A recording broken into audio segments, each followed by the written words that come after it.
distinguished guests, members of the faculty, and my dear friends. Welcome to the first day of Conventus 2020, the annual management conclave of International Management Institute, New Delhi. The COVID-19 pandemic has brought the world to a screeching halt. Institutions, corporations, and governments alike are getting accustomed to this new normal. Conventus is a legacy that we at IMI New Delhi are determined to continue, come what may. And in that very spirit, we are proud to announce that for the first time, Conventus 20 is being held online. My fellow compere Mokshit and I, Karen, shall take you to the marketing summit for Conventus 20. This year, Conventus is structured around the theme Survival and Growth in the VUCA World, Adaptability, Agility, and Sustainability. The VUCA world demands leaders to come up with realistic and applicable solutions. Firstly, by tackling volatility with a visionary approach and by not allowing small roadblocks to come in the way of overarching vision. Further, businesses need to gauge uncertainty by bridging the gap between the causes and their effects. Firms can counter complexity by breaking down the loops of reaction and promoting proactivity toward solving problems. To conquer ambiguity, continuous learning and swiftness in decision-making is the key. For years, we have seen industries change entire business plans overnight to match current market trends. The 2002 market crash had disastrous effects on various industries. Similarly, the 2008 financial crisis had devastating socio-economic effects on the world. A common factor in both situations is how unprepared it left us. As it is rightly said, the best way to come out of a crisis is on top. And the one way to do that is by staying constantly vigilant. As future leaders, understanding how to tackle these four elements will give us the opportunity of staying ahead of the curve.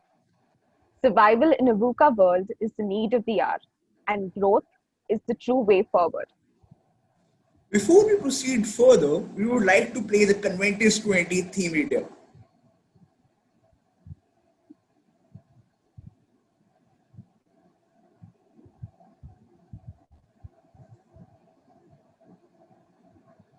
Charu, the audio isn't on.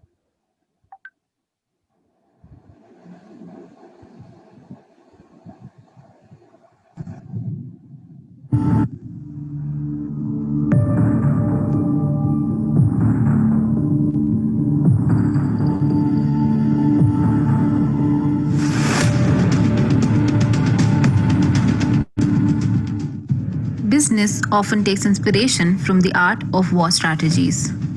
Gone are the days when a single textbook solution could work all molds. Challenges have become multifaceted. As experienced by the US Army during the Cold War, VUCA, an acronym describing how less they knew or could think regarding situations.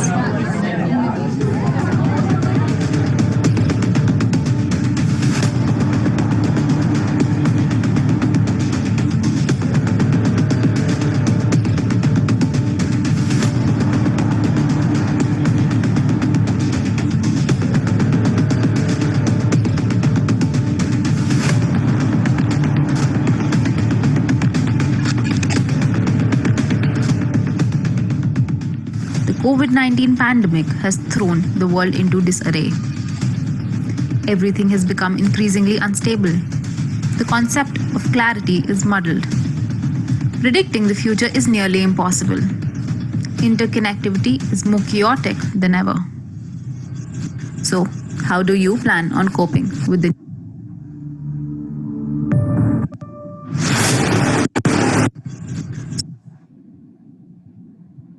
future is nearly impossible. Interconnectivity is more chaotic than ever. So, how do you plan on coping with the new normal?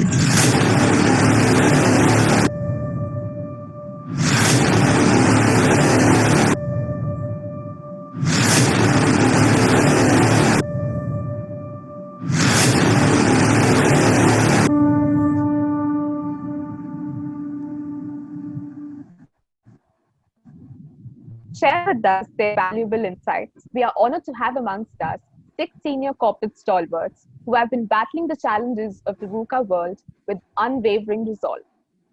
Mr. Sushant Dayal, Mr. Pavan Sarda, Ms. Richa Khera, Mr. Rohan Prashar, Mr. Anand Narang, and Ms. Harmeet Singh. Before we begin with the session, we would like to briefly introduce our speakers. We are delighted to introduce to you our first panelist, Mr. Sushant Dayal. Mr. Dayal is currently category head for nutrition in India at Amway. In the course of his exciting career, he has managed the sales teams for Motorola, Tata, and PepsiCo, contributing to their growth. He is presently managing Nutrilite, a 1,000 crore brand, contributing more than 50% revenue for Amway India. We are delighted to have you here, sir. It's an honor to introduce our next panelist, Mr. Pavan Sarda.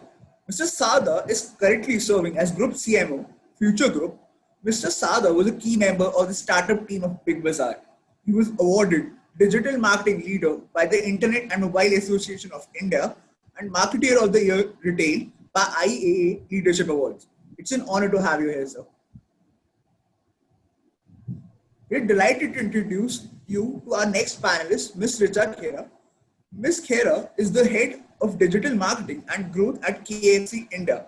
She has over 11 years of expertise in retail, digital media, and e-commerce sectors. Ms. Khera has garnered profound experience from her stints with leading brands like OLX, KFC, and SVG Media in diverse roles. Her specialities include retention marketing, brand marketing, consumer research, and customer lifecycle management. We're delighted to have you here, ma'am. We are delighted to introduce you to our next panelist, Mr. Rohan Prashar. Mr. Prashar is currently the Group Brand Manager, Media and Digital at Asian Paints. With 10 years of experience across media and communications, product management, and corporate branding. Mr. Prashar has worked as a Senior Account Manager at Reliance Broadcast Limited and as Media Planner at Madison Media. It is a privilege to have you here, sir. It's an honor to introduce our next panelist, Mr. Anand Narang.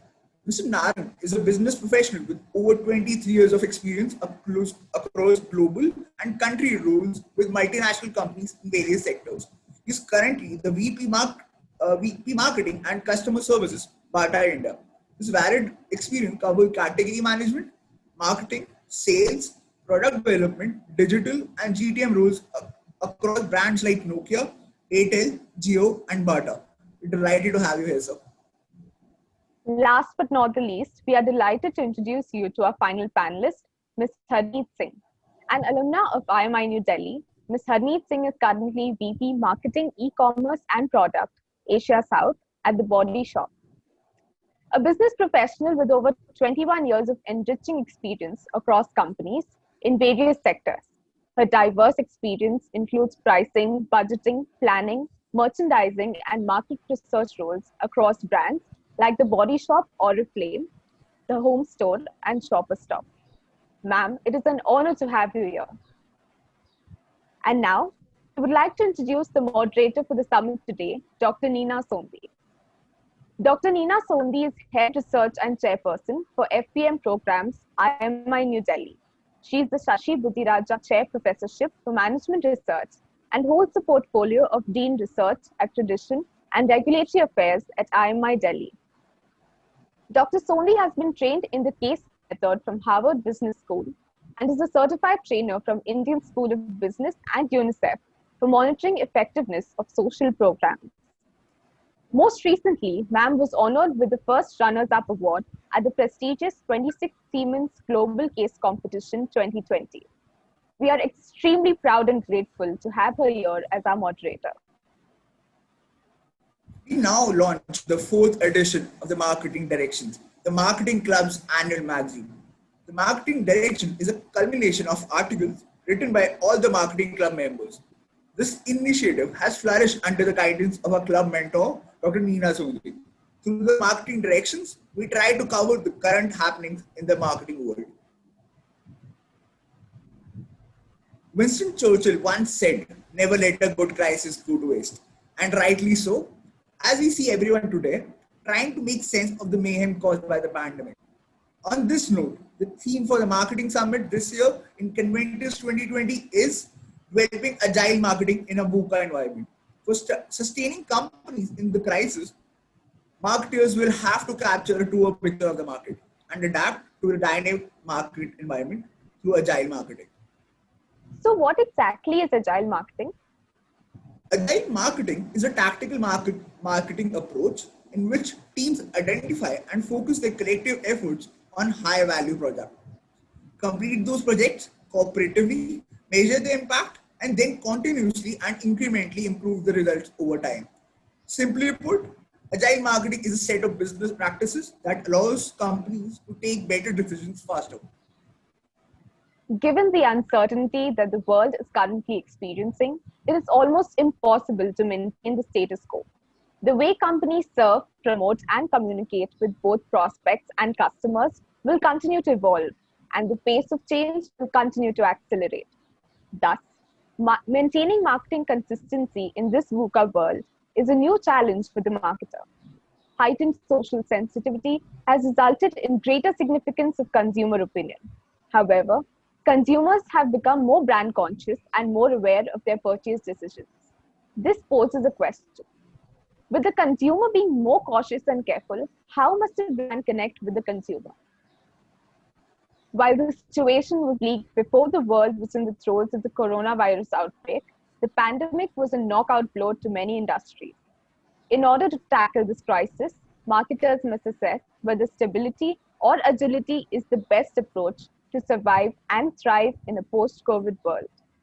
We look forward to the valuable insights of our panelists as they share their experience with us on these aspects. Without further ado, I'll now hand it over to our moderator, Dr. Neena Sondi.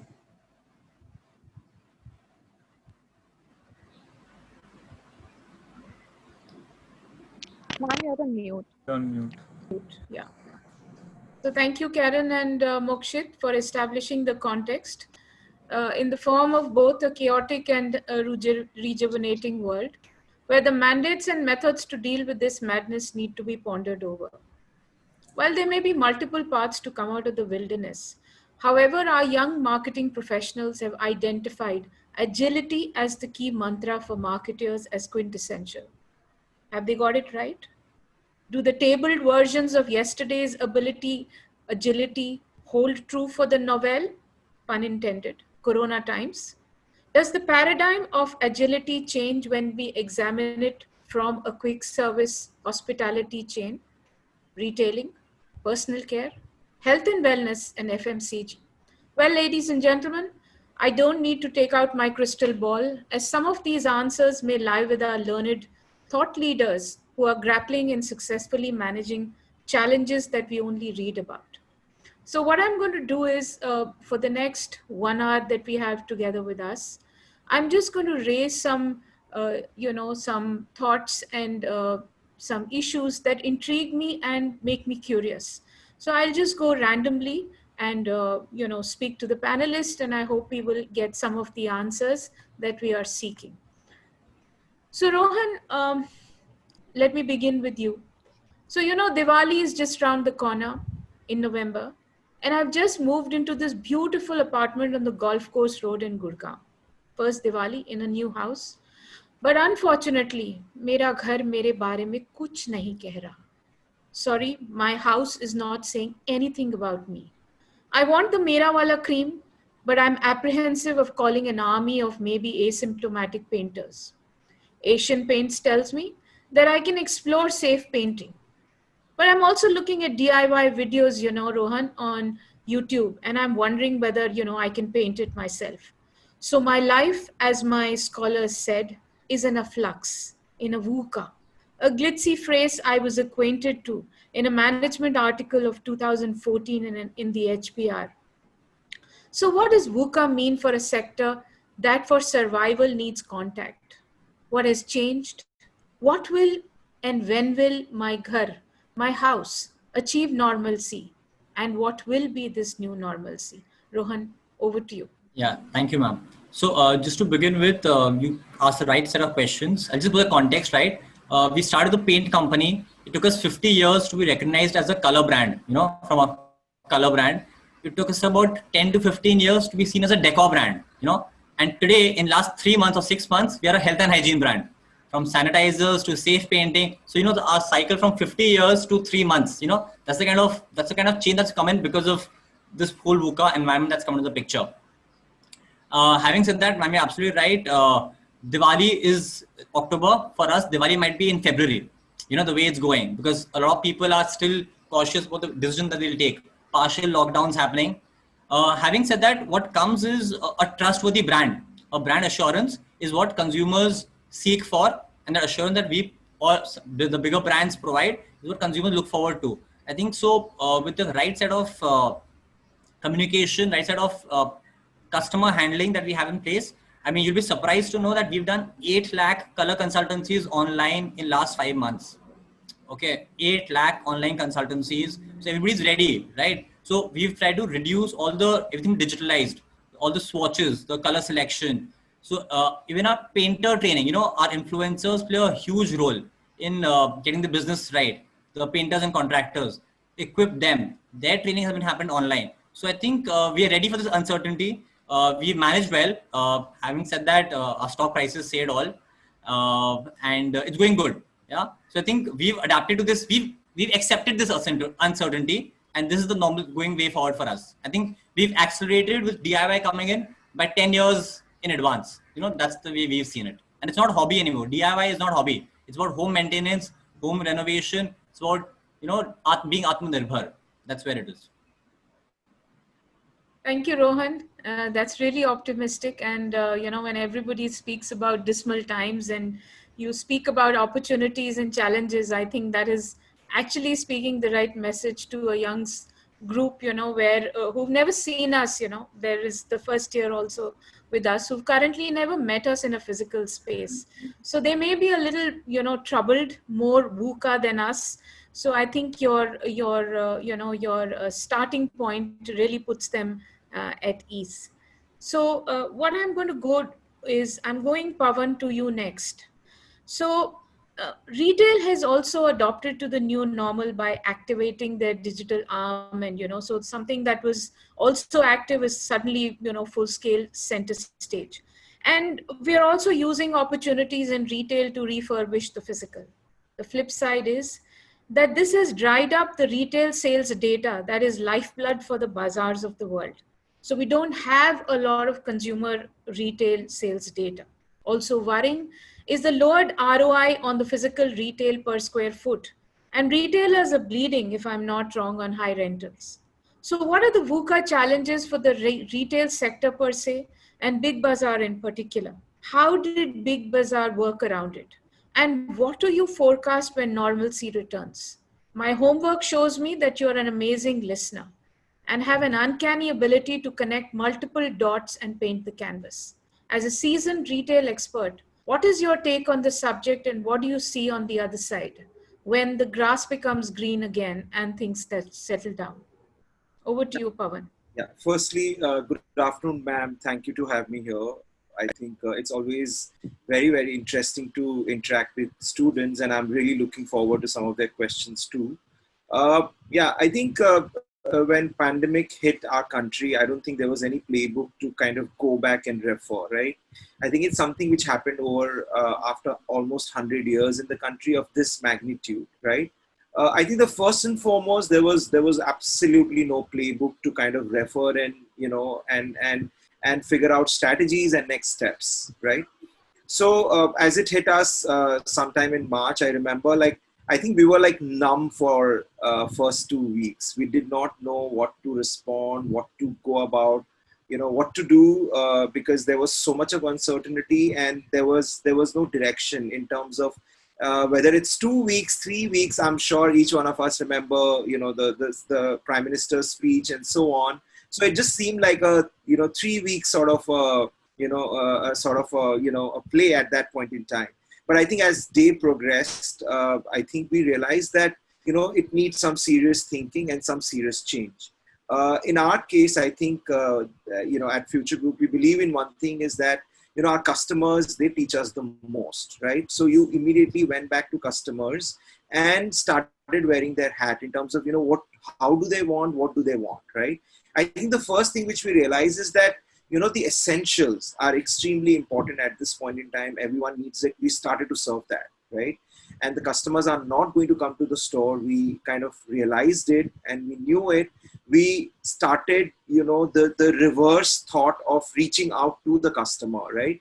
Initially, obviously, we were not, our platforms were not online. So it took us some time. But the first thing which we did was used WhatsApp, right? I think that was a great way of connecting with customers. And we simply told them that, just take a picture of your list, send it to us, and we'll deliver it to you, right?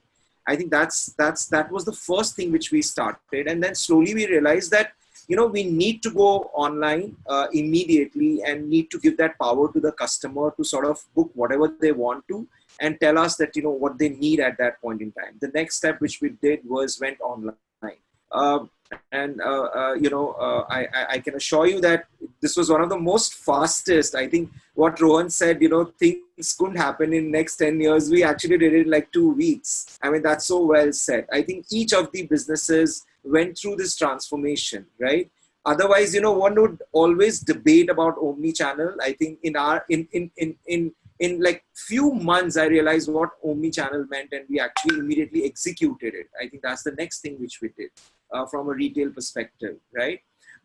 So I think these were the quick wins for us, literally, not ensuring that, listen to the customer, what do they want, how do they want to interact with you, and quickly adapt yourself. So I'm quite a believer of, agile marketing, as you all spoke of. I think in today's context, that is something I think which is number one priority, right?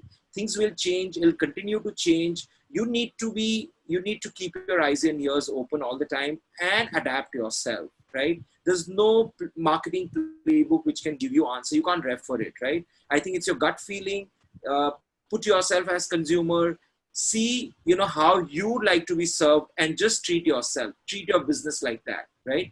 I think these are the couple of things which we did. Now things are opening up, right? I think it's being lifted. I think the work which we are doing right now is consciously we need to up the sentiments of consumers, right? I mean, consumption is a big part of our economy, right? It needs to come back, obviously, to whatever capacity it is possible. But retail will play a big role, right? As you spoke of Diwali coming in, I think we just need to bring in cheer to our customers, right? I think we've been hit by a lot of negativity over our last 5 months. I think now the positivity needs to come. And I can already see that change, coming across, right? And that's where I think consumption needs to play a role. And I think retail will play a big role in terms of creating it. So we have some thoughts, some strategies. You'll quickly see it, how we unfold. But yeah, this 5 months has been the most learning. I mean, I have not learned anything in 20 years what I learned in 5 years in that sense. We are not able to hear you, ma'am. Sorry. So I think, Pawan, I appreciate the other semantics you've given us for agility and which is being nimble. And nimble-footed is what Big Bazaar was. And what an amazing, innovative and simple mechanism of reaching out to the consumer through the WhatsApp. Right. And so I think agility takes on a new meaning, when we are faced with unprecedented times. And as you rightly did, and I think the company scored over there, when you listened to the consumer. So yes. Listening, whether I guess for you or for your company was critical. So Sushant, I go to, Pawan if Pawan is a listener, Sushant, I go to you next. Because your company, Amway, as a firm, reassures us that we are listening. So if you were listening, okay, whether this listening was to Sushant when he was strumming Roobaroo on his guitar when he was working from home, or when it is the consumer who shuns indulgence of the PepsiCos and seeks wellness. So I want to know from you, Sushant, what did you hear and listen to in the last couple of months? What has changed for the consumer according to you? You had a colorful journey from a Masti brand to wellness. Can I request you to cover the entire kaleidoscope with regards both fun and wellness? Because, these are two opposite ends. Am I as a consumer ready to indulge myself okay, bounce back with the positivity that Pawan speaks about? Or is this dismal spirit that I have going to be there for a longer while, and I'm going to stay with Amway rather than go to Lipton iced tea? I hope you know what I'm talking about. Yeah. I think that's a great question. Thank you for that. And I'm really excited to answer that. And to me, honestly, there's a huge transition that has happened from being in PepsiCo versus now almost a year above with Amway, actually handling Nutralite as a category. And clearly, what I saw over here in the last what the company was doing in the first 6 months versus now what they've done in the last 6 months has been significantly different. The way we have become more agile and nimble, and in fact, even the numbers that we are doing is a reflection of that. And if I go back in terms of what are the things that we observed, what are the consumer changes or trends that are happening. So clearly, if you go back to a Google study which happened, and everyone I'm sure will resonate, is one of the words that resonates with each consumer now is the buzzword called immunity. And in that Google research, it came out that the search for immunity has gone up by 500%, right? And with this increased demand of immunity, and specifically if you talk about how the change has happened from a consumer standpoint, is earlier people used to go to a doctor, go to a hospital to get a curative solution. With this pandemic, what has happened is people are looking for more preventive measures. As a result of that, a lot of consumers are looking for solutions to improve their immunity. How can they become more preventive in terms of their health? So that has been a big change in terms of trend. And clearly what has happened is with that, the contribution, if I talk about within Amway itself, so nutrition used to contribute around 55% of the business. Now it's almost 70% in terms of contribution in terms of business. And the need for supplement has gone up significantly, and people want to know. In fact, Ayurveda range, the specific product line which caters to immunity. So there are roughly around 10 product SKUs that we have, and all have step jumped, in fact, 4x of what we were selling earlier. And in fact, one of the products, which is Tulsi, I would say, that's gone 10x. So that is the kind of demand which has gone up, and definitely the distribution itself is quite different. So earlier, the distribution setup that we had in PepsiCo was retail. Here, the distributors, we have distributors who distribute directly. So there are individuals like us who sell the product. So it's a complete transition in terms of the distribution, understanding, and I would say that is one of the big change, I would say, from Pepsi to here for me.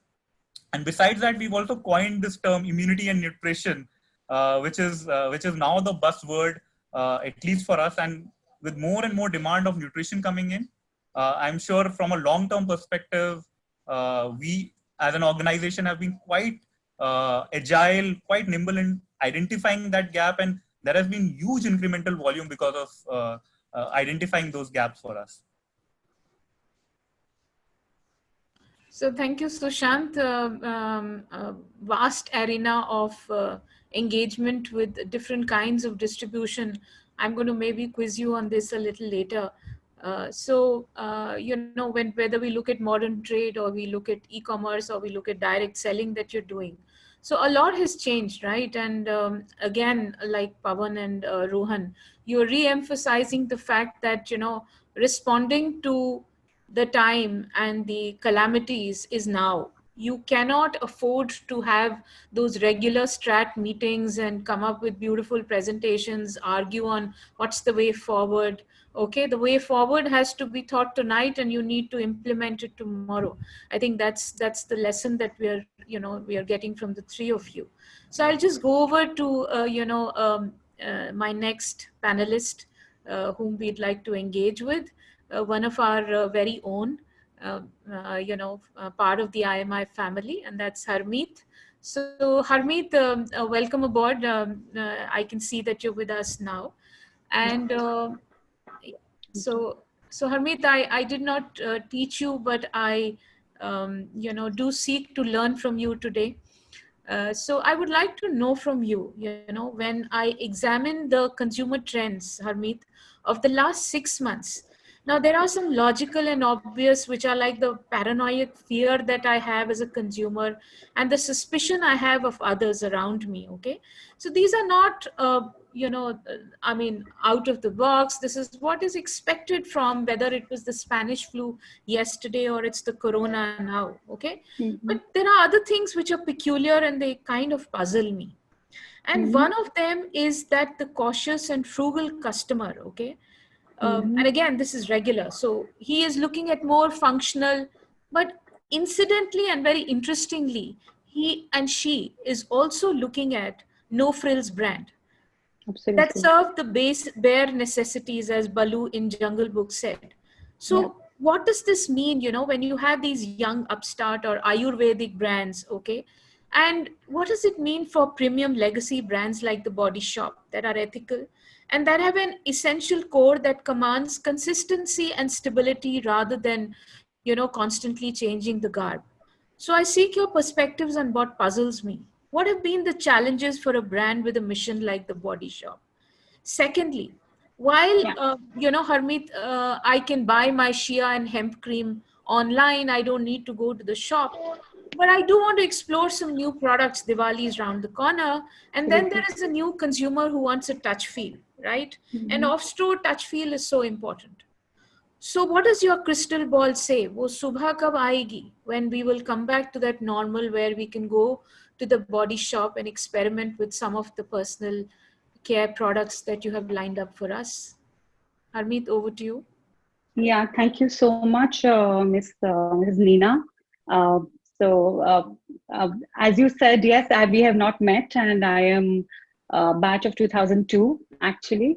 So, but thank you so much for inviting me on this forum, and good afternoon, everyone. And I'm talking from my office. We are very much working. We are working out of our workspace. We started work in mid of May, and as as per the many, I would say, the discussions and the questions what you have, I would just like to start that the Body Shop, of course, being a beauty brand, uh, beauty and cosmetic brand, has seen a lot of, uh, a lot of changes in the last 6 months, as we all just discussed. That yes, we haven't seen these changes in the last, I would say, since 2006 we are in India, and but we have seen last 6 months being completely, I would say, a change of our strategies, a change of our planning, more focus in certain areas which were not the focus before. So to answer your question, yes, Body Shop is a retail brand. We entered into e-com in 2015. I would say just about 4 years back is when we started our online business. But our 90% of our sales, we depended on our stores, which are 185 plus as of today. And you all can imagine the kind of, I would say, a backlash, the kind of the challenges what we are facing, because all of a sudden in the end of March and the first week of April, our stores were shut down all over India. And yes, a huge loss to our revenue, what the plans we had. The first, as very rightly Pawan mentioned, that the first 2 or 3 weeks, nobody knew as to what's next.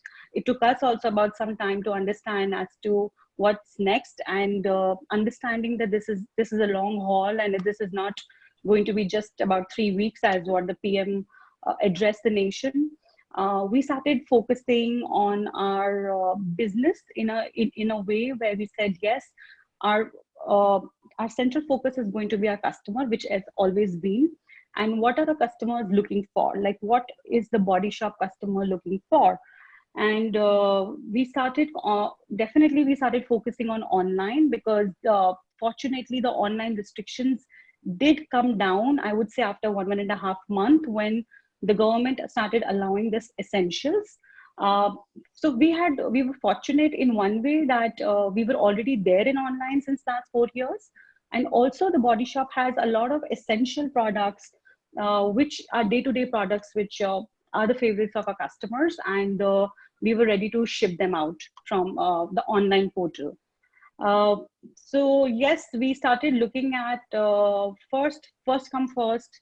we started a campaign in sometime in May.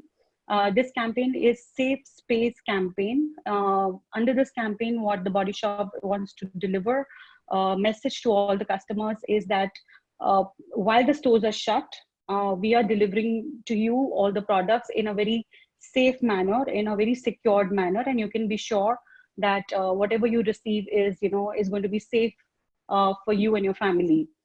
Sometime in May, we did start, some malls did start opening up. I would say first was Bangalore and Goa. Goa was the first one actually. And after that was Bangalore. And we, of course, that was all a lot of learning for us, like we were going to start opening doors to our customer as to what kind of precautions we need to take. And it was not only us just sitting in the office to know that what we planned, but this was a lot of information we wanted to give out to our customers through our social media handles. So we did a Safe Space campaign, UGCs, we did customer testimonials, customers who came to our store, how they felt. Also some influencers who wanted to talk about our products and the safety measures, what we have taken.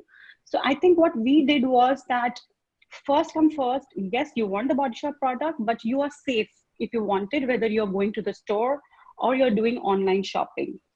So from May onwards, the focus, which was 90% was stores, 10% was e-commerce. Just to let you all know, it's shifted completely. So it's a lot of online now, and definitely less of stores, though we have opened 100+ stores already right now in India. The online business has, of course, there's a surge in online business.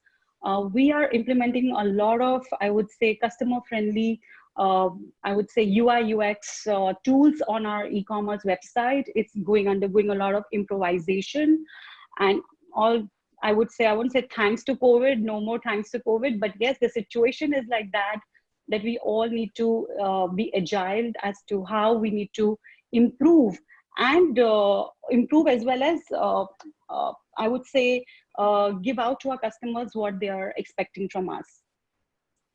Just to highlight on some more things, the Body Shop has, of course, it is in the, I would say it's in the masstige category, where we have products for mass consumers. We have products for prestige consumers also. We call ourselves as masstige. So the products which were affordable, as we highlighted, as they were under essentials. Yes, the start of shopping happened for only essentials. People were not really looking at luxury buying, and yes, to say that every penny spent is now looked into very consciously by consumers. We as a brand, we need to understand their sentiments, where they are coming from, but we need to offer what they are looking for. With the season coming very soon, Diwali and of course Christmas, which has always been the best season for us, we are hoping that the customers would come out and would probably empty their pocket a little bit more, because everybody, the women in India, want to indulge in somewhat luxury also. So by this, I don't mean we're going to sell expensive products. That is good news for us, but no. But the mix of our products, which has been a lot skewed towards essential, we think, of course, is now going to come back to the mid-level and the high-level products. So yes, a lot of learnings for us during this period. We are going to see a lot of changes in the coming year. We already have we do invest in marketing. The investments are very, very conscious now as to where we want to invest and the kind of partnerships we want to do in future. So yes, I would say it's a complex environment. We all know that, but how we sail through it is very important. So I can go on and on. Let me tell you, I have a lot to share. Body Shop is very, very credible. As you mentioned, we are an activism brand. That is one part where we will always be known for that. So we are just launching our campaign very soon you will see that it's Plastics for Change. We are helping communities also by, raising funds from them. And this is been going on from, I would say, from the start of the Body Shop. We do these campaigns from year to year, but for sure in these times, in COVID times, when our communities who are in dire need of support, we've already done some campaign in April and May, and now we are doing some more campaigns now. So it's not all about profits. It's not all about business, but it is very much about the communities and the support, what they need, what a brand must look into, of course, which we are doing. So yeah, it's a complete mix of a lot of plans with us in these times. Very interesting, Harmeet.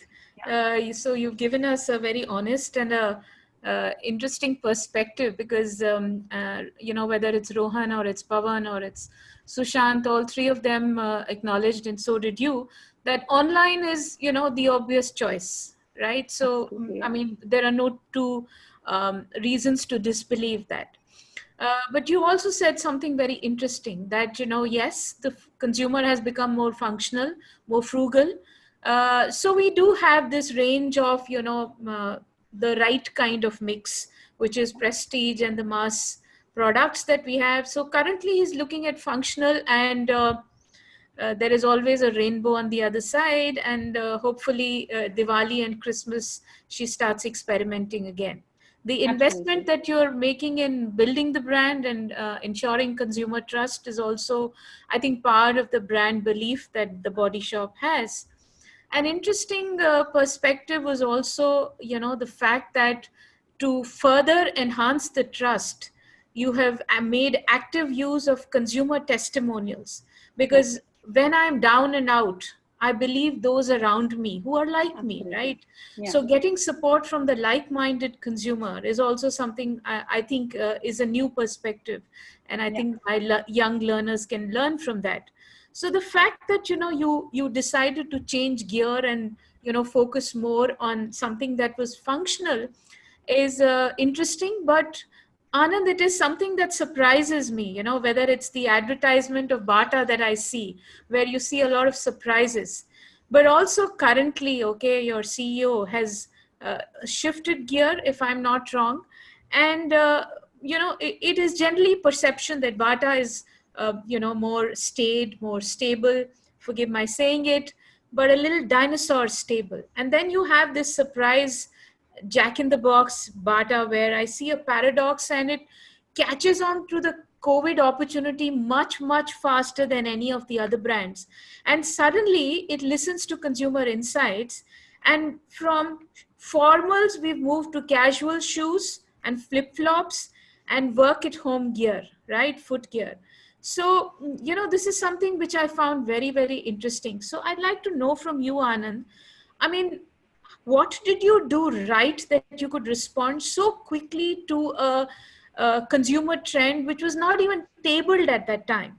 And my second question to you is, are other companies in the shoes and apparel sector, of course, Harmeet says she has the capital to do it, but are the other apparel and shoes or accessories company as agile as Bata in capturing the opportunities and, delivering to the customer, Pawan, the way, as Pawan said, the way he or she wants it to deliver? Over to you, Anand. Thank you, Dr. Soni, for having me over here.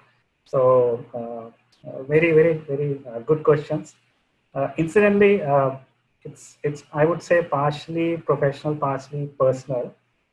The reason why Bata moved so quickly. So both Sandeep, our CEO, and I come from the tech background, and we have both worked in global roles. So with a global role also comes a lot of VUCA-like environment. So especially there are some categories which are more prone, more open, or I would say they more benefit from VUCA environment. So categories like probably telecom, tech, software, or probably even pharma, they benefit quite a lot from a VUCA kind of environment. And therefore, it was easy for us, I would say, to move slightly quicker in terms of looking at the opportunity and quickly putting some perspective there. Also, some of the brands are global in nature. So Bata is a 126-year-old brand based out of Switzerland. And we did benefit slightly because in some of our other global markets, COVID actually happened first. And therefore, we had kind of an evolving playbook. What Pawan mentioned, there was no playbook. We slightly benefited from some of the other markets, where it actually hit first. And therefore, we had some ideas of how is it impacting the stores and what we should do. So we quickly created, and I would thank, to a lot of other vertical heads inside Bata, who put together the brains, and we quickly came up with the India adapted playbook. And we realized that while we get the business on track, what's important is the safety of the consumers, the customers, our store staff, and also the stores. So keeping them, even if we open them, what should be the drill that we should follow? And I think Harmeet mentioned a bit about that. So we also followed strong guidelines in terms of ensuring that the staff is trained. So we converted some of our content, how to open a store and everything into different languages, because Bata has presence in more than 500 plus cities. So that's something actually helped us. Because we have a very strong base of consumers, so we have a club program which has about 30 million consumers. So we kept checking their sentiment during this 2 to 3 months of lockdown and also the unlock phase.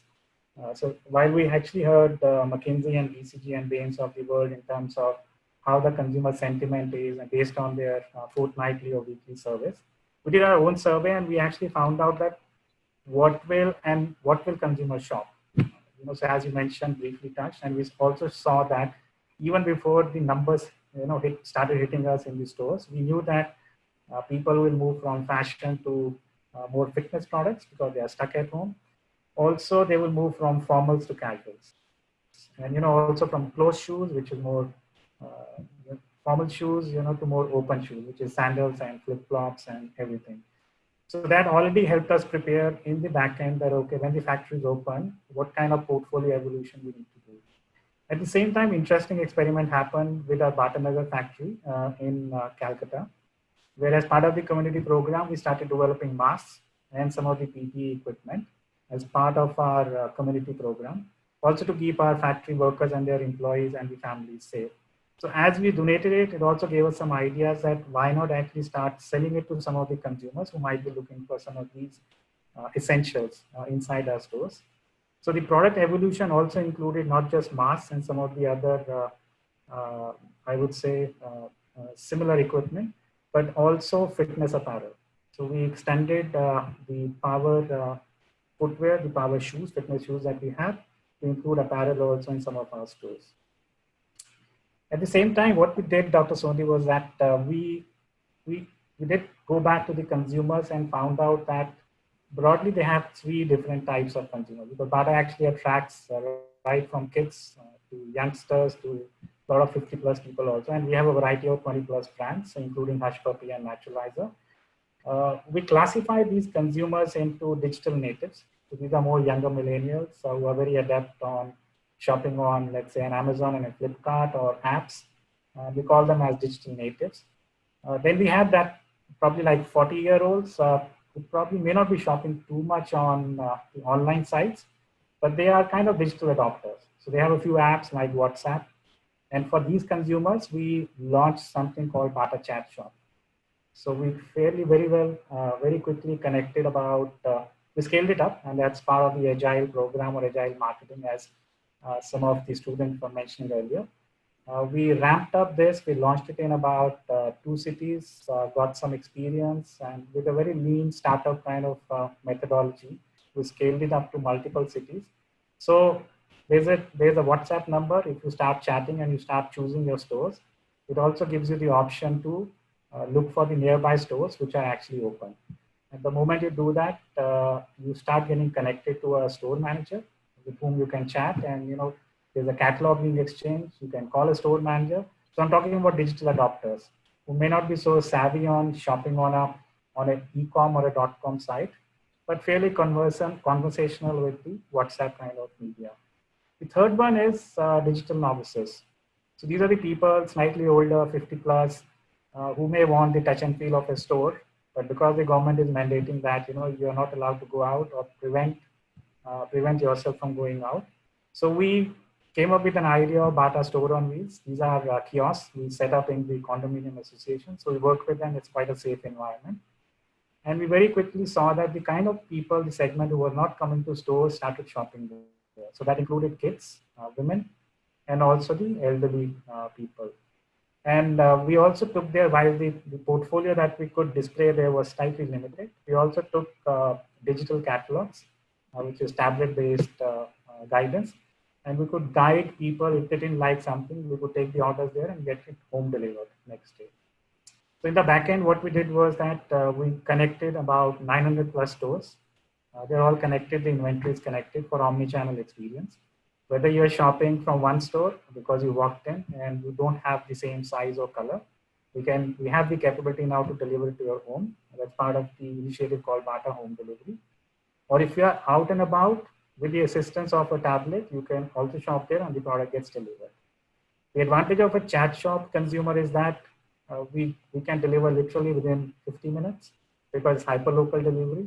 So we tied up with brands like Swiggy and Dunzo. But if you look from an omni-channel, it can take up to 2 to 3 days also in normal circumstances when it comes from a store which can be present anywhere across India. So these were some of the initiatives we felt that actually helped us bring the stores back. Of course, as Harmeet was saying, we constantly engage the consumers that during that 2-month period of lockdown, we did some fitness contests with the consumers. We also encouraged them to stay at home, so park your shoes. All of these programs actually helped us in keeping the momentum and the engagement alive with the consumers across there. Yeah, so that's something in brief about what we did. So thank you, Anand. What a 360 view of what the company did, right from bucketing the segments into, you said, digital natives, doctors, and the novices. Let me tell you, Anand, I'm 50 plus, and contrary to your belief, not all are bucketed. Yes. So, I am a digital native, and my husband dreads the day I don't have a class because the native goes berserk shopping on the platforms. So, that's on the lighter note, but very interesting because you created the buckets and then, you decided to service them differently. And then how did you, what did you do at the back end and the front end, both?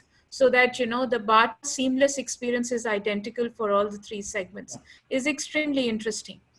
I go to my youngest, I don't know, and my, Richa, forgive my saying it, Sushant comes with an inherent advantage of wellness and immunity, right? Pawan comes with the advantage of roti to khaoge, right? And Anand and, Harneet have legacy of a brand with them, right? So, and Rohan is doing a lot of DIY, color and decor kind of stuff, right? And then I have this guy who is an American zinger, very interesting zinger, but I have put him a little out of my radar.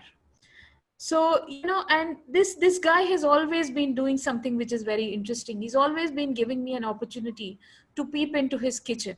Yesterday, when I was apprehensive, are you cooking vegetarian or are you making it non-veg? You let me peek into the kitchen to see that, those 2 assembly lines were absolutely separate. And now you're giving me a peek into the kitchen and letting me see your 4 measures of sanitization that you're doing. My question to you, Richa, is, okay, when the consumer is at home and hibernating with Mummy Ka Khana, is he going to listen to these stories?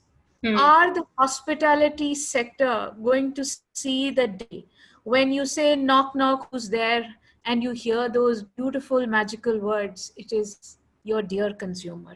When will we hear it? Is my question to you, Richa. Yeah, sure. That's a very interesting question. So, in fact, the lockdown hit us pretty hard, like, it did to most other brands. And, we're a physical digital brand. We've always had, both the channels available for us.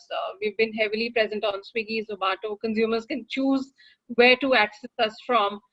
But as a brand, we've been predominantly a physical brand. We've been a dine-out brand where people walk into the restaurant and come experience the product and the brand.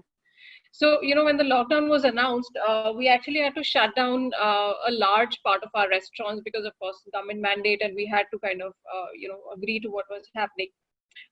What actually we were learning from our global counterparts, and, as Anand said, that, once you're a global brand, there's a lot of global learning that also comes in. And we were actually seeing some of these, we'd been tracking this, right? It was happening in China. US was a couple of weeks ahead. In fact, China was way ahead, and KFC is huge in China. In fact, we're the largest in China globally. And we have 5,000 plus restaurants over there. So we actually were tracking a lot of these consumer trends globally as well. So when this eventually hit us, we were kind of prepared to deal with this at multiple levels. One, because we're a QSR, our processes are fairly standardized across the board, which means if one restaurant is following it, it's easy for us to replicate across all 500 plus restaurants. So the process orientation actually helps at the back of the house, as you said, and it's almost regimental in a QSR because there is, trust and safety, and food safety is of paramount importance to us. So you're right, consumers initially did have some hunch on whether I should be ordering out. People were definitely not stepping out. So, we, as a brand, we actually figured that one, of course, consumers are anxious. So we didn't want to be a tone-deaf brand. We said, we're not going to hard sell. What we continuously did, though, was a couple of things. One, as you rightly picked out, we changed our back of house processes. We actually started sanitizing workstations, and this actually goes back to the first week of March, where most brands were still struggling to understand, hey, what has really hit us. So we actually changed our processes very quickly. Sanitization was happening. Our riders, who would walk into the restaurant, they were being temperature screened. What we made sure was that we did not stop communicating with consumers. And what we've learned is that when times are bad, of course, never stop communicating with consumers, because as a brand, you want to be seen as a brand which is, of course, responsible. You need to reassure consumers in more ways than one. Thirdly, also what helps is that, we're a large global brand, and thankfully we enjoy a lot of brand love in the country and across the world. So one, we quickly changed our processes. Also, what we saw was that, as I said, consumers actually were looking for visible signs of reassurance. So, we actually gave them a little glimpse of what was actually happening on back of house by way of our digital campaigns. We did not go off communicating even for a single day. And I remember that was the time when a lot of brands actually decided to go off. They decided to go off air. But as a brand, we stood our ground. We said, hey, we are not going to stop communicating at all. Even when the restaurants were shut, we actually launched a platform called KFC Home Kitchen, because we knew that, people would retreat back into their homes. And, when times are bad, people, it's comforting for you to be in your house, do your own cooking. So what we did was we launched this interesting platform called KFC Home Kitchen, where we gave people interesting recipes to cook using KFC chicken, but we did not hard sell it. We said, hey, this is what you can make with KFC, multiple dishes. And, these range from a pasta to a chicken Manchurian, very familiar things, but also very comfort food led. So consumers actually took to really liking that concept, and we ran that for about a month. But a lot of restaurants were shut. But slowly a lot of restaurants started to open up, and every city was opening up in a different day. Slowly what we were realizing was that consumers actually had a lot of questions on, one, are you even open for delivery? Can we even walk-in was not even an option, but are you guys open for delivery? So we started getting a lot of these queries across social. So our listing mechanisms were absolutely based. We picked up the right conversations, and within a day we launched a microsite and a page where you could just put your PIN code and check whether the restaurant near you was delivering or not. So we put that out for consumers to see, whether or not, we were delivering or not. And, as I said, consumers, they do have a lot of faith in the brand, and, the more visible signs of reassurance we were giving them. Things were slow, but they started to pick up slowly and steadily. And, there were some interesting consumer trends that we picked up. One was that, when things are difficult, people want something very familiar. People want nostalgia. And, suddenly Ramayana was being aired on TV because, you're confined to your home, and it's the familiar which makes you feel comfortable in these uncertain times. So, drawing from that, our NPD pipeline did not stop churning out new products. So we actually churned out a leg piece bucket. Now, the leg piece name sounds very familiar, right? It's very Indian in nature. It's almost like comfort food. It's familiar to Indian consumers. So we actually kept on with our communication. We kept our NPD pipeline on. We did not let any of these changes derail our processes. Of course, our ways of working changed. We became omni-channel. So, as I said, one, we launched our new bucket concept, which we called as the leg piece bucket. We did home kitchen, getting consumers to still interact with the brand. Thirdly, we also became extremely omni-channel. We always had an online presence as well. We always had our app. We made changes to our app. We actually started taking orders for takeaway as well. Now, takeaway in India hasn't been very common because, of course, our roads are not great. There's traffic. It's not a really conducive model to takeaway. But, in the West, takeaway is a very, very popular model. So we quickly launched takeaway as an option on our app. And now we are also launching dine-in on the app. So once you walk into the restaurant, the consumer can actually place an order using the app.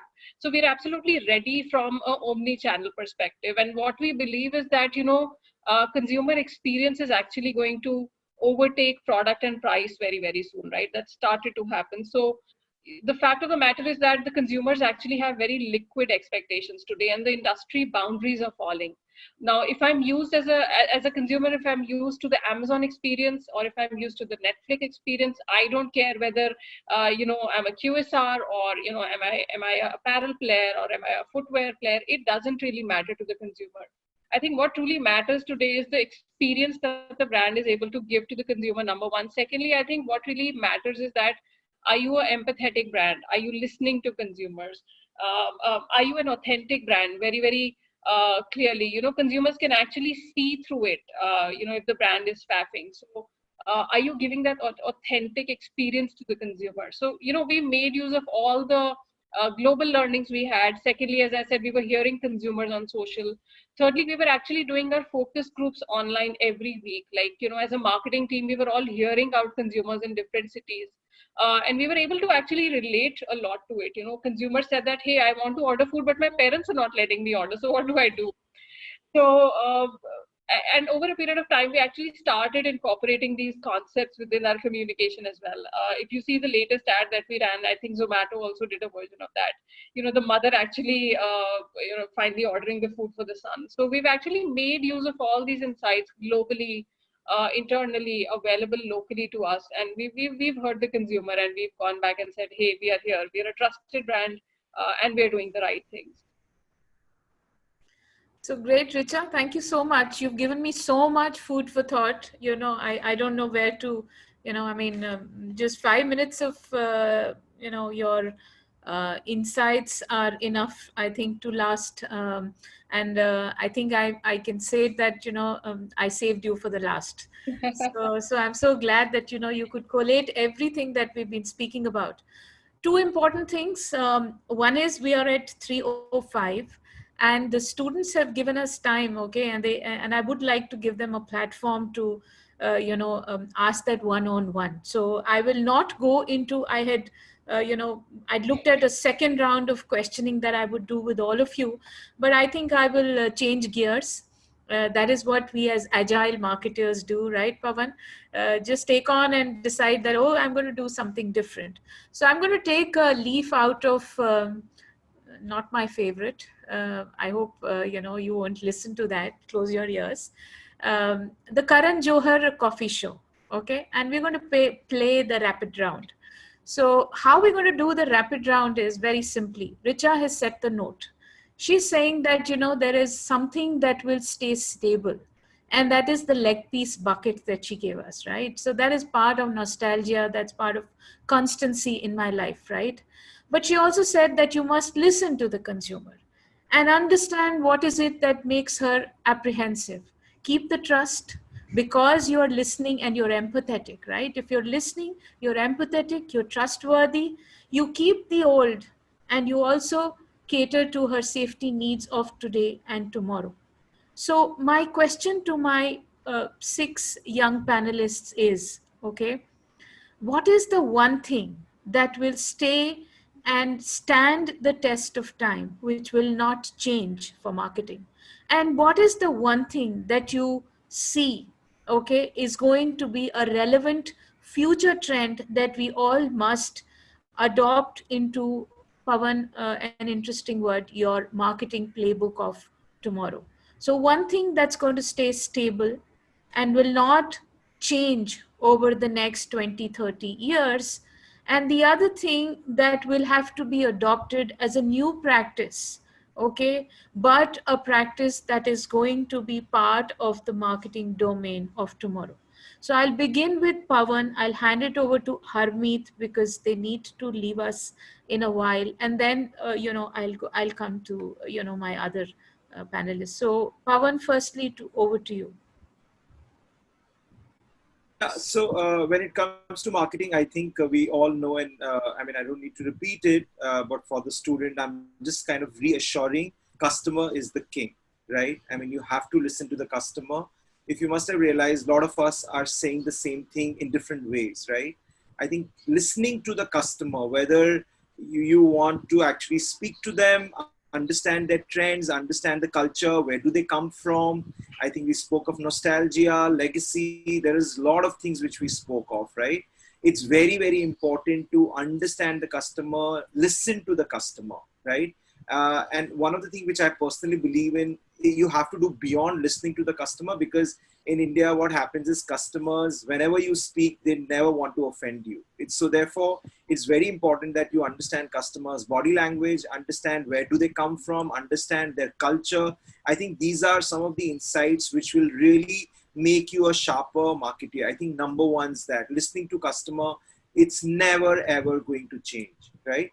I think number two, which I've learned, and I think this will continue, is the newness, right? Never ever say no to new, right?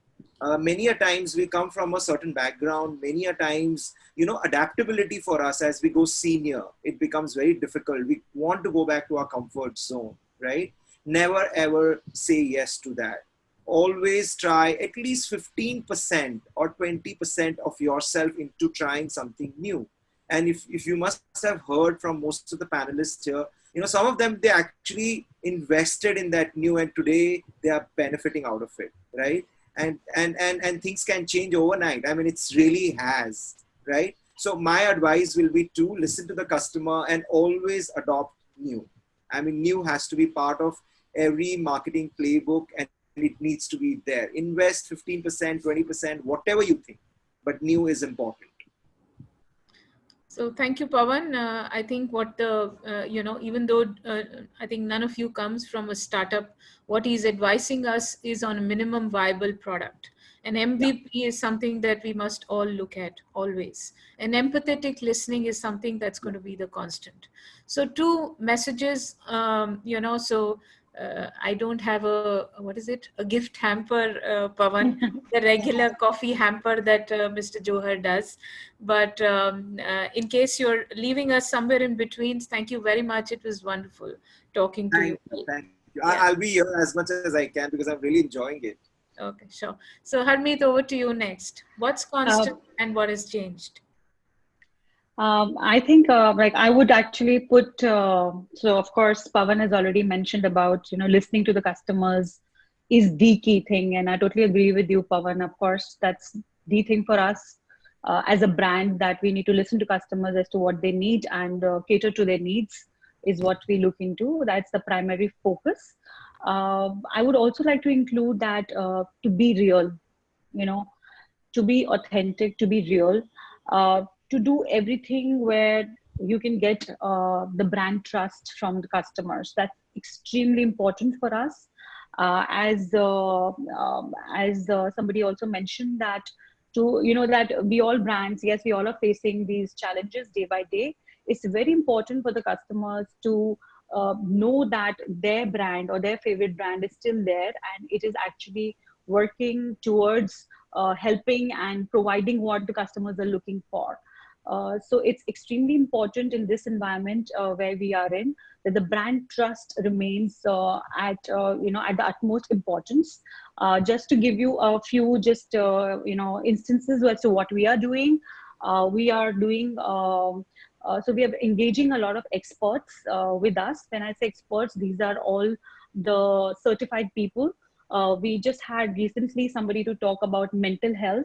And when I say mental health, the Body Shop talking about mental health, as I told you, it's not only about shopping the beauty products, it's about talking about as to what's happening around. And because of COVID, there is, of course, mental health, which is declining among our people, among our customers. We want them to look into it. We want to support them. We want to have a discussion around them so that they understand, that the brand also understand what the customers are facing. So we recently did an expert talk regarding mental health, and we do hygiene and safety measure, I would say, expert talks as well on our handles, on our various handles. The brand trust, when I say it is, yes, it's what the brand stands for, and it is real to the customers, but also in terms of what we actually project in terms of our quality and our products and our offerings to the customer, and of course our services at the end of the day. So they need to trust us for, I would say, for all the steps what we are taking in these challenging times. We want to be agile. We want to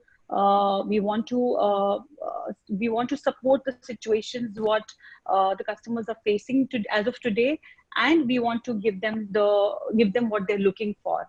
So that is the comfort feeling what they're looking for. So the safety measures, the brand trust, and to be real is extremely important. Of course, to understand and listen to them, of course, remains of paramount importance.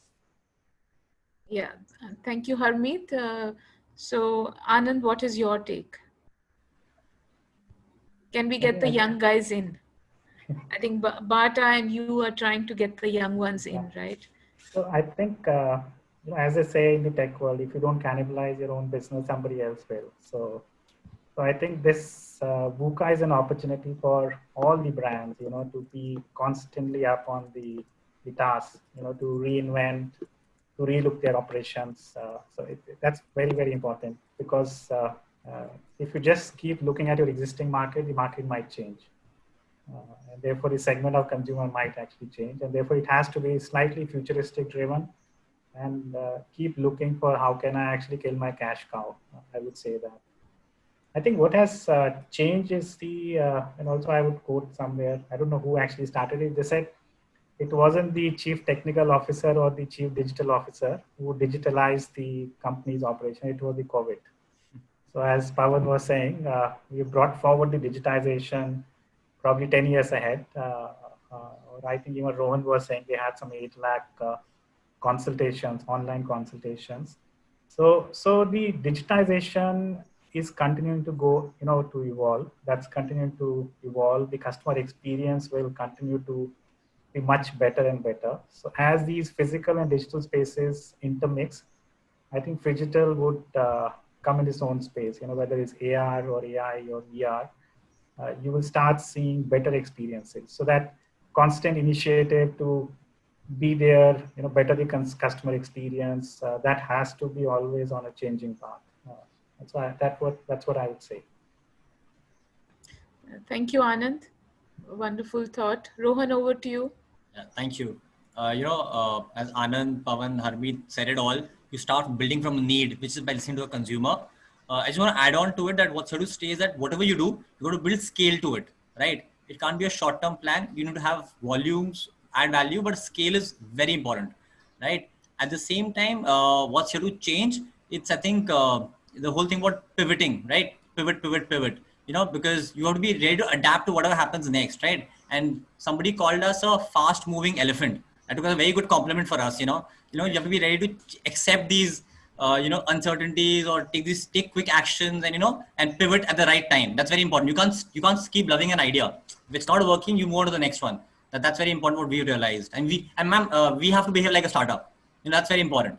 Yeah, that's what's key for us. Wow, amazing, Rohan. Yeah. So scaling up an ROI is not for the finance guy, but for the marketing guys as well. That's an important lesson.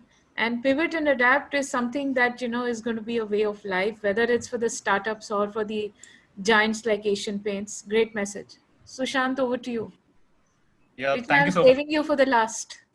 Yeah, so I was just wondering, in the sense, I felt I'll get more times to speak. I was pretty short at the beginning, but anyways, quickly run through the first point that you mentioned, that what is the thing that is going to stay for next 20, 30 years.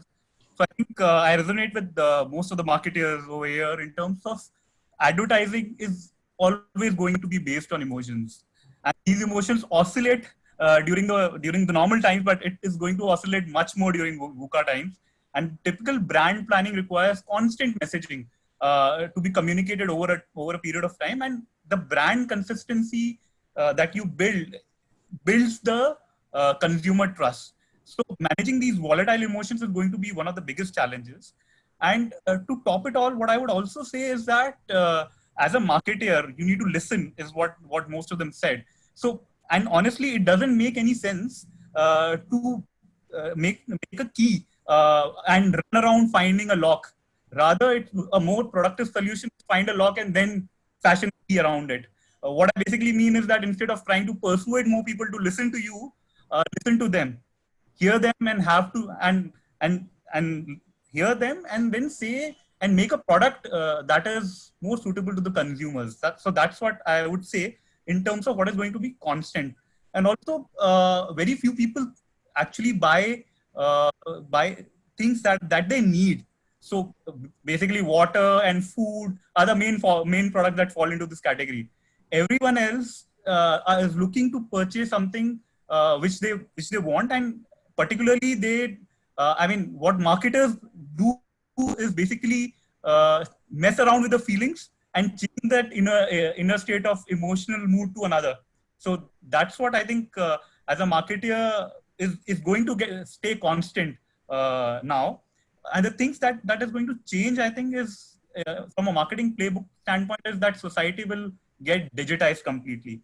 So and IT industry won't have a bigger moment right now. So in terms of consumers, they will go towards virtual experiences. There will be simulated experiences, so simulated travel, simulated parties, simulated everything. So virtual is no longer going to be a poor substitute. So and there are a lot of opportunities will come in, and that's something what the new normal would be. So things like work from home is a big opportunity. Remote working is going to be huge. Health services, where I am right now in terms of providing nutrition and health, that is something which is going to be huge. Everything going virtual now. Education industry is something which is moving online. That's going to boom. So I think a lot of these things are going to change, but what is going to remain constant is our consumers.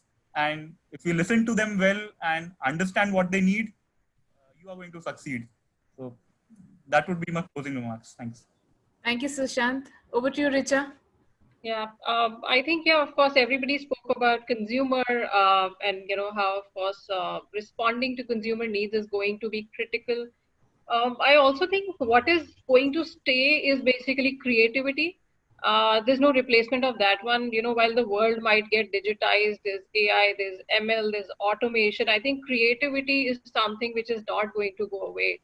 So I think how brands creatively engage consumers, and how do you tell the brand stories? How are consumers actually resonating with the brand? Are you a brand for me? I think those are the kind of things which are really going to play out in the long run, even more so because things are going to get so complex. Like, consumers are glued to their phone every day. There's so much technology around us. I just feel that simplicity is going to be highly monetizable. Anything which makes the consumer's life easy in the future is going to be highly monetizable for businesses.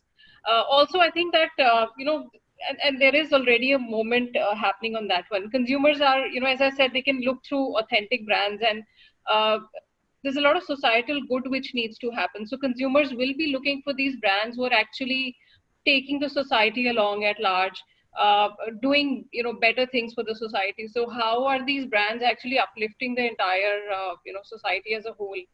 And only brands who are doing it well, I think, will really survive in the long term. Also, I think I'm actually a huge fan of the way the tech industry thinks. I worked at OLX as well, which was a predominantly app business. And most tech companies literally live by the mantra, and they say that it's always day one. That's what Amazon says. A lot of other tech companies say we're only 1% done. And they say it every day. So it's almost like whatever you do every day, there's still a long way ahead. So I think the need is to not stay or not get comfortable. I think the need is to just keep tracking what's happening and keep responding to it. I think that's what's going to be key.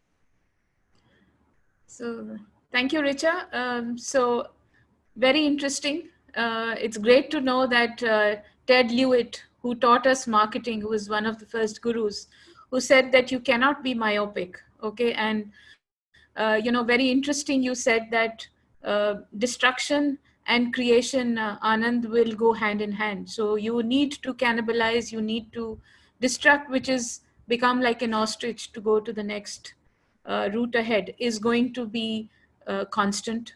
Listening and empathetic listening to consumers is going to be something that we cannot do away with. Brands that are good brands, honest brands that keep your faith, okay, do not cheat you. They have their principles and their legacy, Harmeet. They are going to be the brands that succeed in the long run and always stay relevant for us. The other thing you said, Rohan, was that do not be myopic and don't think that it's all about ideation. It's about ROI at the end of the day. Unless you know how to scale an idea, the scale is not, and there are ideas that are dime a dozen, okay? Only the ones that scale up are the ones that survive. Beautiful, Richa. Creativity will always be, okay, the way, and Sushant, I love films. That's what my students know. So a film which says, ye dimag ka khel hai, jo dil se khelna hai. So you have to think with the emotions of the consumer, okay? And you have to connect with his emotions. Unless you do that, things will not, and that's really good news, because some things will then stay stable, stay constant, okay? And those are our roots in marketing. And as we move forward, you need to be real is what, and authentic is what Harmeet said. But at the same time, we had Sushant who said that, you know what, the new real is going to be Second Life, a virtual, okay? There are going to be Zoom parties and Zoom, even forgive my saying it, kriyas, okay? So these are going to be part of our everyday life. But I think the most important point that you all said was, and that is always going to again stay constant, is just listening is not enough. Responding to that listening, okay, that is the ultimate key to successful marketing. So thank you, ladies and gentlemen. You've given us so much food for thought. I'll just open the floor.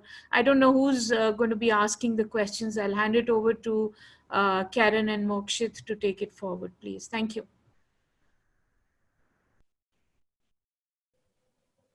Okay, so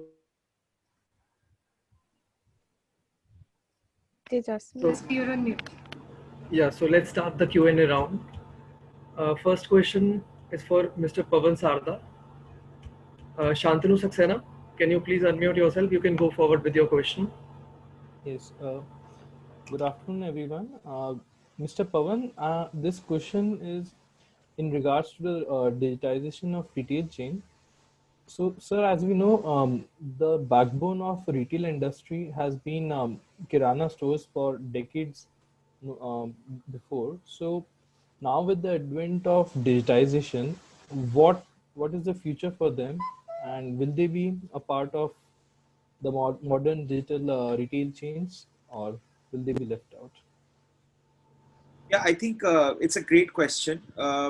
Let's understand, what is the kind of role retail plays in India, right?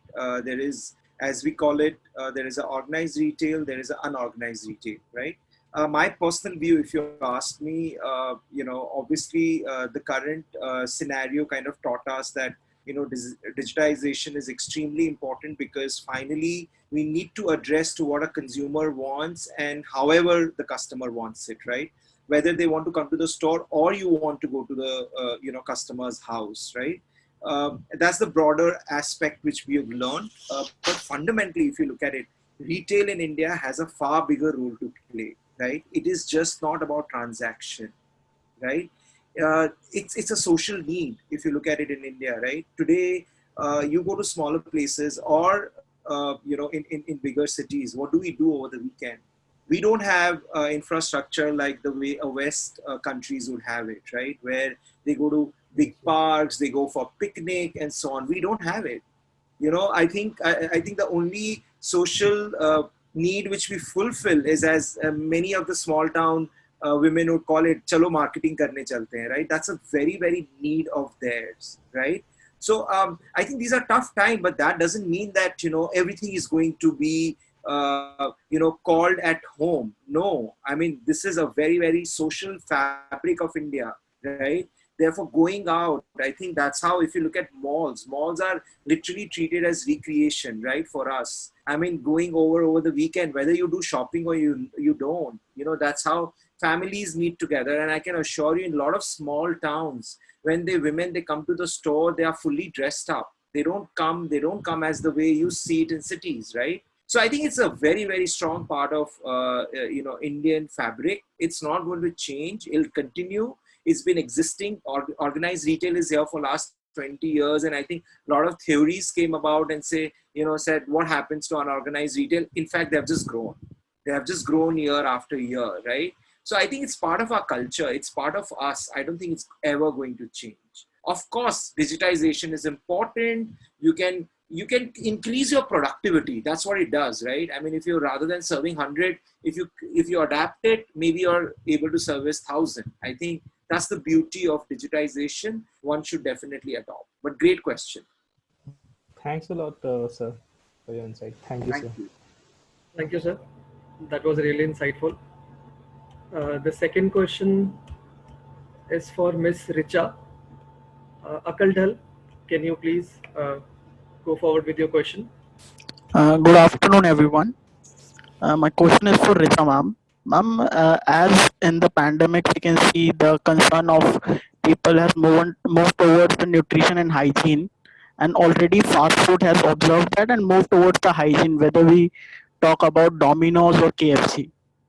Can we expect the marketing trend to go one move forward towards the nutrition as well? Sure. From what I hear of your question, you're saying that you've seen Domino's and KFC responding, to the consumer need.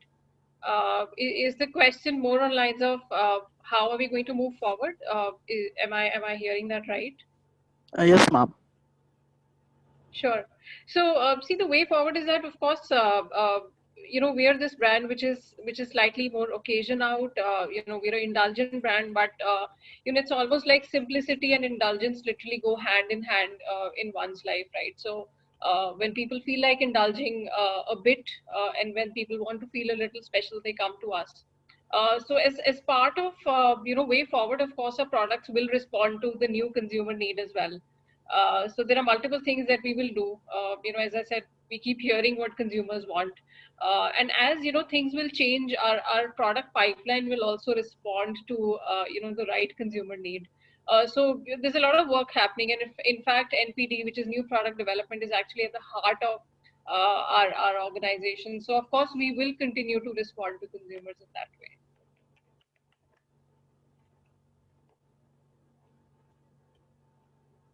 Thank you, ma'am. That was really insightful.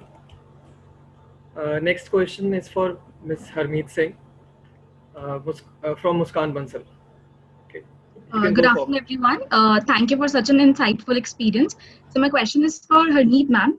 So as we all know, these days, athleisure beauty category is rising these days among highly aware customers, where they associate beauty with fitness. And this is relative to the rise of luxury and boutique gyms that has made the workout experience totally Instagrammable for many of us. And brands like Clinique, Kiehl's, etc., leveraging upon it and launch the products for pre and post workouts associated with in-studio beauty products also for the fitness studio where the people can try it. So I just wanted to ask that the Body Shop also comes in the same category as these brands for essentials and luxury. So how can we associate with our favorite brand, Body Shop, to launch this kind of category for the customers? So just to, sorry, I'll just get your name again. You are Muskan. Okay, Muskan, are you specifically asking me if we have any plans to leverage upon the sector, which is for gyms and workout, the beauty products for those people, or is that your question to me? Yeah, in general, as in not specifically to the gyms, but the people who wanted like sweat-free and paraben-free products, who wanted their brand to be in that category and that can use relative to that brands. So we already have products which are paraben-free, and just to let you know, the Body Shop stands for being natural, and it is a natural brand. So 95% of our ingredients are all natural. 5% I won't say, because in certain products, yes, some things are required which which may not be completely natural. But yes, the Body Shop is going towards, in the next 2 years, 2022 is going to be 100% natural. So to say that paraben free or sulfate free, these kind of claims what the brands can give, this is for the safety, and for, I would say, this is for the safety and health of the consumers. We are already in that sector. We're already producing those products, and yes, this is going to be elevated to the next level in the coming years. So you will definitely see a lot of, so we have our customer base is all the customers who love natural products. So that will give you the answer that yes, people who are going to the gym, people who are going for, like, let's say for a holiday, people who are swimming, people who want sun tanning lotion, let's say, they all can come and use the Body Shop, because it will be safe for customers. It will be safe for customers. Yeah. Thank you so much. Thank you.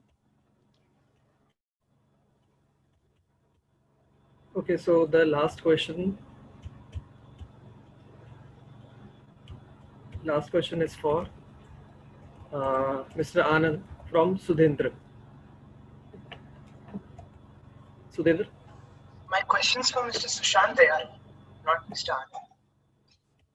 Okay, please go ahead. So, sir, Amway India and Nutralite sort of go hand in hand, and Amway supports the direct-to-customer business model. So, do you think that's the best way to go forward in these COVID-ridden times?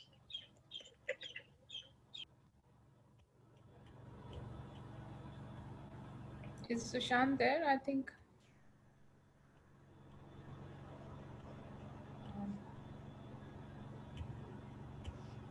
So Sushant, are you there? Yeah, sorry, I'm just multitasking a bit. I had a call at 3:30, so I'm already there on a call. So I can hear you, but is there a question that is there? Yes, there is a question. There's a question for you, sir. Shubhendra, will you just repeat the question? Yes, ma'am. So, sir, do you think the D2C model is the way to go in these COVID-ridden times? Question is the direct-to-customer the way to go? Yes, sir. Because Amway is following that particular model itself, so that's why I wanted. Yeah, so B2C, I mean, it is both B2B and B2C which is going to stay. From Amway's point of view, I think it is B2C, and majorly it's only the difference is the distribution side of it. In terms of, instead of retailers, you have individuals who sell the products, individuals like me and you. So from a B2C standpoint, that is always going to stay, and that is going to be the primary contributor in terms of sales. But yeah, both the models, B2B and B2C, are there to stay in terms of contribution. So the question I could understand is majorly this, right? Is it going to be relevant? That's what I responded. Is it going to be the norm even after COVID subsides? That's what I wanted to ask. Yeah, absolutely. So B2C is the way to go. In fact, it will furthermore enhance post the pandemic, because what companies are going to do is get more closer to the consumer. They will start. So online is a great example. So for us, if I say Amway as an organization, so we used to have so almost 70% of the contribution used to happen via stores, via retail stores, right? But after pandemic, from a 70%, it has moved to roughly around 20% only. 80% of the distribution is happening via online, and it's all B2C. So it is, I mean, B2C is going to stay.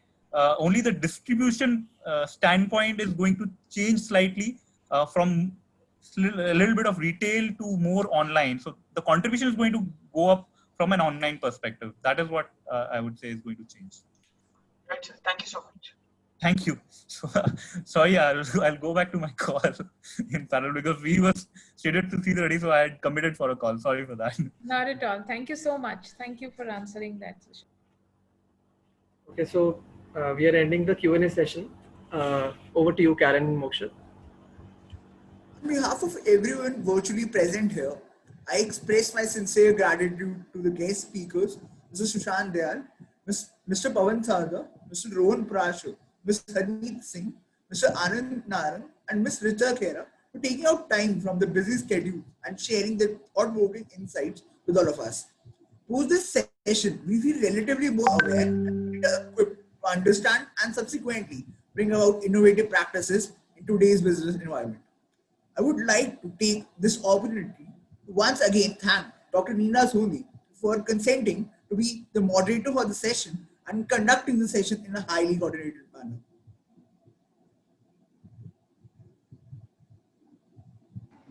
Karen, you're on mute. The discussion explored various approaches to marketing in the VUCA world and what measures marketers took to adapt to these new changes and overcome the challenges they faced. We have learned how a huge focus on customer connectivity is what lets the marketer understand consumer sentiments during the lockdown and the unlock periods, as Mr. Narang pointed out.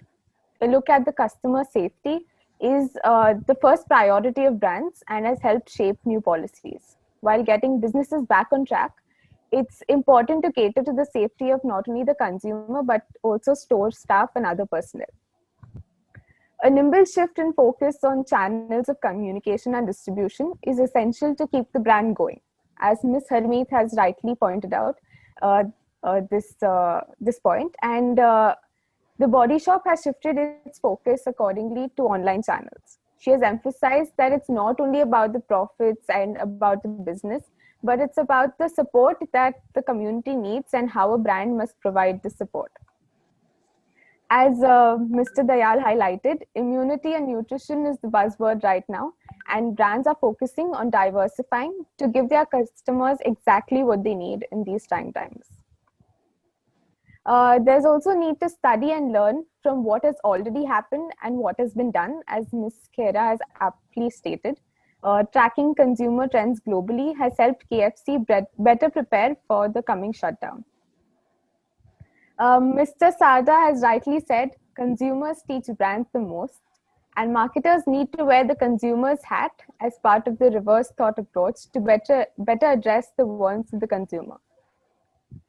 At the end of the day, what consumers need is brand assurance, and the right communication tools will help us continuously reassure the customers, as Mr. Prashar has pointed out. Ladies and gentlemen, with this, we bring the summit to an end. I would like to take this opportunity to commend all of the guests, participants, speakers, professors, students, and the staff of IMI for making the session an unparalleled success, as well as the media persons for the online coverage. We are certain that the session has been very enlightening for each one of us present here. I would like to thank our sponsors, RPSG as Associate Partner, MBA Trek as Career and Skill Development Partner, IOCL as Co-Sponsor, DU Beat, an independent student newspaper, as Digital Media Partner, Health and Happiness Private Limited as E-Commerce Partner, Cengage as Education Partner, Your Space as Hospitality Partner, The Vanka as Fashion Partner, Brewhouse as Iced Tea Partner, Multimind Creations as Innovation Partner, Punjab National Bank as Loan Partner, Geo Express as Media Partner, Human Capital as Media Partner, Mint Hindustan Times as News Subscription Partner, Radio City as Radio Partner, College Dunia as Social Media Partner, Unity as Student Community Partner, Innovators Bay Technologies Private Limited as Technology Partner, Campus Times Pune as Youth Partner, FinLadder, Tribe Concept, Umbrella Genics, Dr. Vedya's, Cambia Sportswear, Superior Wire Company, Unschool, EduPeer, Sage Publishing, SG. Thank you all.